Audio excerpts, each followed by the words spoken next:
Item ಯಾವುದೇ ಇರಲಿ try ಮಾಡಿ ಆಚಿ ಚಿಕನ್ ಮಸಾಲಾ. ರಾಜ್ಯ ಸಚಿವ ಸಂಪುಟ ವಿಸ್ತರಣೆಗೆ ದಿನಗಣನೆ ಶುರುವಾಗಿದೆ. ದೆಹಲಿಗೆ ತೆರಳೋಕೆ ಸಜ್ಜಾಗಿದ್ದಾರೆ ಕಾಂಗ್ರೆಸ್ ನಾಯಕರು. ವರಿಷ್ಠರ ಬುಲಾವ್ಗೆ ಕಾದು ಕೂತಿದ್ದಾರೆ ಸಿಎಂ ಹಾಗೆ ಡಿಸಿಎಂ ಮತ್ತು ಮಾಜಿ ಸಿಎಂ ಸಿದ್ದರಾಮಯ್ಯ. ಹರಿಪ್ರಸಾದ್ ಕೂಡ ಹೋಗ್ತಾರೆ. ರಾಹುಲ್ ಗಾಂಧಿ ಅವರು ಬರ್ತಿದ್ದಾರೆ ವಿದೇಶದಿಂದ. ಯಾವಾಗ ಬೇಕಾದರೂ ಕೂಡ ಅಲ್ಲಿಂದ ಫೋನ್ ಬರ್ಬೋದು. ಇವತ್ತು ನೈಟೇ ಹೋಗ್ಬೋದು ಅಥವಾ ಬೆಳಗ್ಗೆ ಹೋಗ್ಬೋದು. ಯಾವಾಗ ಮಾಡ್ತಾರೆ ಅನ್ನೋದು ಕುತೂಹಲ ಇದೆ. ಮತ್ತು ಆಷಾಢ ಬೇರೆ ಶುರುವಾಗ್ತಾರೆ. ಅಷ್ಟರೊಳಗಡೆ ಮುಗಿಸ್ತಾರಾ, ಅದು ಆದ್ಮೇಲೆ ಮಾಡ್ತಾರಾ? ಕೆಲವೊಬ್ರು ಹೇಳಿದ್ದಾರೆ ಅದ್ರ ಮೇಲೆ ಅದೇ ನಂಬಿಕೆ ಇಲ್ಲ, ಆಧಾರದ ಮೇಲೆ ಡಿಸೈಡ್ ಆಗಲ್ಲ. ಬಟ್ ಇಲ್ಲಿ ಯಾರ್ಯಾರ ಆಪ್ತರಿಗೆ ಮಣೆ ಹಾಕ್ತಾರೆ ಅನ್ನೋದಿದೆ ಭಾಳ. ಸಿದ್ದರಾಮಯ್ಯನವ್ರ ಲಿಸ್ಟ್ನಲ್ಲಿ ಇದ್ದಾರೆ, DK ಶಿವಕುಮಾರ್ ಅವರು ಪಟ್ಟಿಲಿದ್ದಾರೆ, ಹರಿಪ್ರಸಾದ್ ಅವ್ರದ್ದು ಕೂಡ ಒಂದಿದೆ, ಖರ್ಗೆ ಅವ್ರದ್ದು ಒಂದಿದೆ. 20 ಸ್ಥಾನ ಉಳಿದಿರೋದೀಗ. 20ರಲ್ಲಿ ಯಾರ್ಯಾರಿಗೆ ಅವಕಾಶ ಸಿಗುತ್ತೆ? ಈಗ ಸಿದ್ದರಾಮಯ್ಯನವರು ಆಪ್ತರಿಗೆ ಅವಕಾಶ ಕೊಟ್ಟಿದ್ರಲ್ಲ, ಸಿದ್ದರಾಮಯ್ಯನವರು CM ಇದ್ದಾಗ ಅವರೆಲ್ಲರಿಗೂ ಕೂಡ ಅವಕಾಶ. ಈಗ ಮೊದಲ ಹಂತದಲ್ಲಿ ನಾವು ನೋಡಿದ್ವಿ ಬಹುತೇಕವಾಗಿ ಅವ್ರಿಗೆ ಅವಕಾಶ ಇದೆ. ಈಗ 2.0 ಎರಡನೇ ಹಂತದ್ದೇನಿದೆ ಅದರಲ್ಲಿ ಯಾರ್ಯಾರಿಗೆ ಸೇರಿಸ್ತಾರೆ ಅಂತ ಮಹದೇವಪ್ಪ ಇದ್ದಾರೆ, ಖಂಡ್ರೆ ಇದ್ದಾರೆ, ಅದರ ಜೊತೆಗೆ ಬೇರೆ ಬೇರೆ ಆಕಾಂಕ್ಷಿಗಳು ಕೂಡ ಕಾಯ್ತಾ ಇದ್ದಾರೆ. ಬಟ್ ಈಗ ಯಾವ ಆಧಾರದ ಮೇಲೆ ಮಣೆ ಹಾಕ್ತಾರೆ, ಯಾವ ಮಾನದಂಡಗಳು, ಪ್ರಾದೇಶಿಕವಾರ, ಜಾತಿವಾರ, ಸಹಜವಾಗಿ ಅದು ಲೆಕ್ಕಾಚಾರ ಇದ್ದೇ ಇರುತ್ತೆ.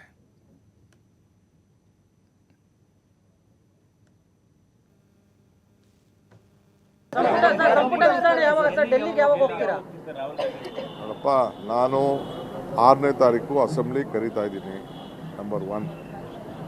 ಈಗ ಮುಂಚಿತವಾಗೇ ಈಗ ನನಗೇನು ಲೇಟ್ ಏನಿಲ್ಲ. ಅವ್ರು ನನಗೆ ಟೈಮ್ ಕೊಟ್ಟಾಗ ಒಂದಿನ ನನಗೆ ಬೇರೆ ಕೆಲಸ ಇದೆ, ಒಂದಿನ ಹೋಗಿ ಬರ್ತೀನಿ. ಅದಾದಮೇಲೆ ಅವರು ಡೇಟ್ ಕೊಡ್ತಾರೆ ನನಗೆ. ಇನ್ನೊಂದು 3-4 ದಿನದಲ್ಲೇ ಡೇಟ್ ಕೊಡ್ತಾರೆ. 3-4 ದಿನದಲ್ಲಿ ಡೇಟ್ ಕೊಟ್ಟಾಗ ನಾನು ಹೋಗಿ ಬರ್ತೀನಿ.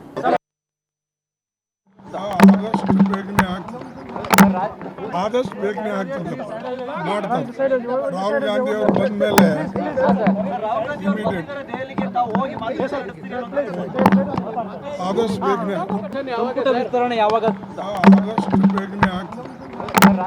ಆದಷ್ಟು ಬೇಗನೆ ಆಗ್ತದೆ ಮಾಡ್ತಾರೆ.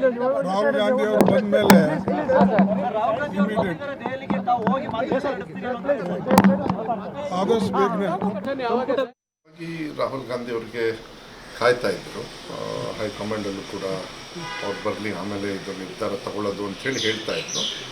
ಸೊ ಈಗ ಅದು ಪ್ರಕ್ರಿಯೆ ಸ್ಟಾರ್ಟ್ ಆಗುತ್ತೆ. ಮೋಸ್ಟ್ಲಿ ರಾಹುಲ್ ಗಾಂಧಿಯವರು ಇವತ್ತು ಬೆಳಗ್ಗೆ ಬಂದಿದ್ದಾರೆ ಅವ್ರ ದೇಶದಿಂದ. ಸೊ ಮಾಡಿ ಆದಷ್ಟು ಬೇಗ ತೀರ್ಮಾನ ತಗೊಳ್ಳಿ. ಇಲ್ಲ, ನಾನೇನು ಸದ್ಯಕ್ಕೇನು ಹೋಗೋದಿಲ್ಲ. ನಾನು ಒಂದು ಸತಿ ಹೋಗಿ ನಾನು ಯಾರನ್ನ ಭೇಟಿ ಮಾಡಿ ಬರಬೇಕು, ಮಾಡಿ ಬಂದಾಯಿತು. ಮತ್ತು ನಾನು ಪದೇ ಪದೇ ಇದು ಮಾಡೋಕ್ಕಲ್ಲ. ಬಟ್ ಡಿಸಿಷನ್ಸ್ ಅವ್ರು ತಗೊಳ್ತಾರೆ, ಅವ್ರಿಗೆ ಬಿಡಬೇಕು ಅನಿಸುತ್ತೆ. ನಾನು ಹೋಗೋದು ಕೇಳೋದು ಅದೆಲ್ಲ ನಮ್ಮ ಕರ್ತವ್ಯ ಆಗ್ತದೆ. ಬಟ್ ತೀರ್ಮಾನ ಮಾಡೋದು ಹೈಕಮಾಂಡ್ ಅವ್ರು ಮಾಡ್ತಾರೆ. ಆಮೇಲೆ ಅವ್ರು ಏನು ತೀರ್ಮಾನ ಮಾಡಿದ್ರು ಅದಕ್ಕೆ ನಾವು ಬದ್ಧವಾಗಿರ್ಬೇಕಾಗ್ತದೆ. ಸ್ವಾಭಾವಿಕವಾಗಿ ನೀವು ಮಾಧ್ಯಮದಲ್ಲಿ ಮತ್ತಷ್ಟು ಮಾಹಿತಿ ನಮ್ಮ ಪ್ರತಿನಿಧಿ ಶಿವಕುಮಾರ್ ನೀಡ್ತಾರೆ. ಶಿವಕುಮಾರ್, ಬಹಳ ಡಿಲೇ ಆಗ್ತಿದೆ ಅಂತ ಅನಿಸ್ತಾ ಇದೆ. 30 ದಿನದ ಮೇಲೆ ಆಯಿತು DK ಶಿವಕುಮಾರ್ ಪ್ರಮಾಣ ವಚನ ಸ್ವೀಕಾರ ಮಾಡಿ. ಅಲ್ಲ, ಯಾಕೆ ಅಸಮಾಧಾನಗಳಿದೆ ಅನ್ನುವಂಥ ಒಂದು ಕಾರಣಕ್ಕೂ, ಅಥವಾ ರಾಹುಲ್ ಗಾಂಧಿ ಅವ್ರ ನೆಪ ಅಷ್ಟೇನಾ ಹೆಂಗೆ ಅಂತ? ಈಗ ಪ್ರಭು, ರಾಹುಲ್ ಗಾಂಧಿ ಅವರು ಕಳೆದ 15 ದಿನಗಳಿಂದ ವಿದೇಶಿ ಪ್ರವಾಸದಲ್ಲಿದ್ದರು. ಆ ಕಾರಣಕ್ಕೆ ಸಂಪುಟ ವಿಸ್ತರಣೆ ಮಾಡಬೇಕಾದ್ರೆ, ಯಾಕೆಂದರೆ ರಾಹುಲ್ ಗಾಂಧಿ ಅವರ ಒಪ್ಪಿಗೆ ಬೇಕಾಗತ್ತೆ. ಇಲ್ಲಿ AICC ಅಧ್ಯಕ್ಷರಾಗಿರುವಂಥ ಮಲ್ಲಿಕಾರ್ಜುನ್ ಖರ್ಗೆ ಇರ್ಬೋದು, ವೇಣುಗೋಪಾಲ್ ಇರ್ಬೋದು, ಇವರು ನೆಪಕ್ಕೆ ಒಂದು ರೀತಿ ಇದಿದ್ದ ಹಾಗೆ. ಯಾಕೆಂದರೆ ಫೈನಲ್ಲು ಅದನ್ನು ಅಪ್ರೂವಲ್ ಮಾಡುವಂಥ ನಿರ್ಧಾರ ತೆಗೆದುಕೊಳ್ಳುವಂಥವರು ರಾಹುಲ್ ಗಾಂಧಿ ಅವರು.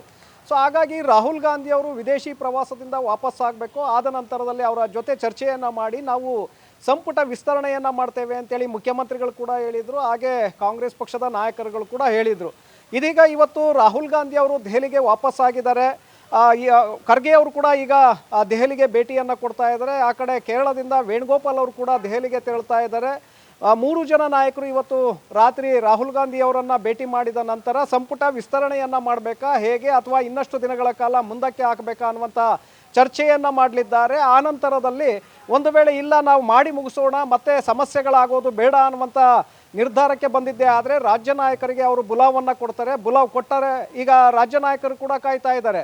ಯಾವ ಕ್ಷಣದಲ್ಲಿ ಬೇಕಾದರೂ ಕೂಡ ಹೈಕಮಾಂಡ್ ನಾಯಕರು ನಮಗೆ ಕರೆಯನ್ನು ಮಾಡಬೇಕು, ನಾವು ರೆಡಿಯಾಗಿರಬೇಕು ಅಂತೇಳಿ ರಾಜ್ಯ ನಾಯಕರು ಕೂಡ ರೆಡಿಯಾಗಿದ್ದಾರೆ. ಸೊ ಹಾಗಾಗಿ ಆ ಕಡೆಯಿಂದ ಕರೆ ಬರ್ತಿದ್ದಾಗೆ ಈ ಕಡೆಯಿಂದ CM ಹಾಗೆ DCM KPCC ಅಧ್ಯಕ್ಷ ಹರಿಪ್ರಸಾದ್ ಹಾಗೆ ಮಾಜಿ ಮುಖ್ಯಮಂತ್ರಿ ಆಗಿರುವಂಥ ಸಿದ್ದರಾಮಯ್ಯ ಅವರು ಕೂಡ ದೆಹಲಿಗೆ ಭೇಟಿಯನ್ನು ಕೊಡಲಿದ್ದಾರೆ. ಈಗಾಗಲೇ ಒಂದು ಪಟ್ಟಿಯನ್ನು ಅಲ್ಲಿ ಕೊಡಲಾಗಿದೆ. ಅದರ ಜೊತೆಗೆ ಮತ್ತೊಮ್ಮೆ ಕೆಲವರ ಹೆಸರನ್ನು ತೆಗೆಯೋದು ಅಥವಾ ಹಳೆಯ ಪಟ್ಟಿಯಲ್ಲಿರುವಂತಹ ಹೆಸರುಗಳನ್ನು ಬಿಡುವಂತಹ ಚರ್ಚೆಗಳನ್ನು ಅಲ್ಲಿ ಮಾಡಲಾಗತ್ತೆ. ಅಂತಿಮವಾಗಿ ಒಂದು ಫೈನಲ್ 20 ಖಾಲಿ ಸ್ಥಾನಗಳೇನಿದೆ ಅದರಲ್ಲಿ ಸುಮಾರು 15ರಿಂದ 17 ಸ್ಥಾನಗಳನ್ನು ತುಂಬಿ ಇನ್ನು 2-3 ಹಾಗೆ ಬಾಕಿ ಉಳಿಸಲಾಗತ್ತೆ ಅನ್ನುವಂಥ ಮಾಹಿತಿಗಳಿದೆ. ಹಾಗಾಗಿ ರಾಹುಲ್ ಗಾಂಧಿ ಅವರು ಈಗ ಬಂದಿರೋದ್ರಿಂದ ಸಂಪುಟ ಸೇರುವಂತಹ ಉತ್ಸಾಹ ಕೂಡ ಶಾಸಕರಲ್ಲಿ ಹೆಚ್ಚಾಗ್ತಾ ಇದೆ. ಈಗಾಗಲೇ ಕೆಲವರು ನರೇಂದ್ರ ಸ್ವಾಮಿ, ಸಲೀಂ ಅಹ್ಮದ್ ಸೇರಿದಂತೆ ಕೆಲವರು ಈಗಾಗಲೇ ಕಳೆದ 3 ದಿನಗಳಿಂದ ದೆಹಲಿಯಲ್ಲೇ ವಾಸ್ತವ್ಯವನ್ನು ಹೂಡಿದ್ದಾರೆ. ಖರ್ಗೆ ಅವರು ವೇಣುಗೋಪಾಲ್ ದೆಹಲಿಗೆ ಭೇಟಿ ನೀಡಿದ ನಂತರ ಅವರನ್ನು ಭೇಟಿ ಮಾಡಬೇಕು, ಅವರ ಜೊತೆ ನಾವು ಮಾತುಕತೆಯನ್ನು ನಡೆಸಬೇಕು, ನಾವು ಅವಕಾಶವನ್ನು ಪಡ್ಕೊಡ್ಬೇಕು ಅಂತೇಳಿ ಅವರು ದೆಹಲಿಯಲ್ಲೇ ಮೊಕ್ಕಾಂ ಹೂಡಿದ್ದಾರೆ. ಈ ಕಡೆ ಬೆಳಗ್ಗೆ ಸದಾಶಿವನಗರದಲ್ಲಿ ಇದ್ದಂತಹ AICC ಅಧ್ಯಕ್ಷರನ್ನ ಕೆಲವು ಶಾಸಕರು ಅಶೋಕ್ ಪಟ್ಟಣ್ಣ ಹಾಗೆ ಹಂಪನಗೌಡ ಬಾದರ್ಲಿ ಸೇರಿದಂತೆ ಹಲವು ಶಾಸಕರು ಕೂಡ ಭೇಟಿಯನ್ನು ಮಾಡಿದ್ದಾರೆ, ಅವರಿಗೆ ಮನವಿಯನ್ನು ಕೂಡ ಇಟ್ಟಿದ್ದಾರೆ. ಸೊ ಅಂತಿಮವಾಗಿ ಈಗ ಹೈಕಮಾಂಡ್ ನಿರ್ಧಾರವನ್ನು ತೆಗೆದುಕೊಳ್ಬೇಕಾಗತ್ತೆ. ರಾಹುಲ್ ಗಾಂಧಿ ಅವರು ಬಂದಿರೋದ್ರಿಂದ ಈಗ ಉತ್ಸಾಹ ಕೂಡ ಹೆಚ್ಚಾಗ್ತಾ ಇದೆ. ಆ ನಿಟ್ಟಿನಲ್ಲಿ ಇವತ್ತು ರಾಜ್ಯ ನಾಯಕರಿಗೆ ಬರುತ್ತಾ ಹೇಗೆ ಅನ್ನುವಂಥದ್ದು ಈಗ ಎಲ್ಲರೂ ಕೂಡ ಕಾತುರದಿಂದ ಕಾದು ಕುಳಿತಿದ್ದಾರೆ. ಪ್ರಭು, ಥ್ಯಾಂಕ್ ಯು ಶಿವಕುಮಾರ್ ತಮ್ಮೆಲ್ಲ ಮಾಹಿತಿಗಾಗಿ.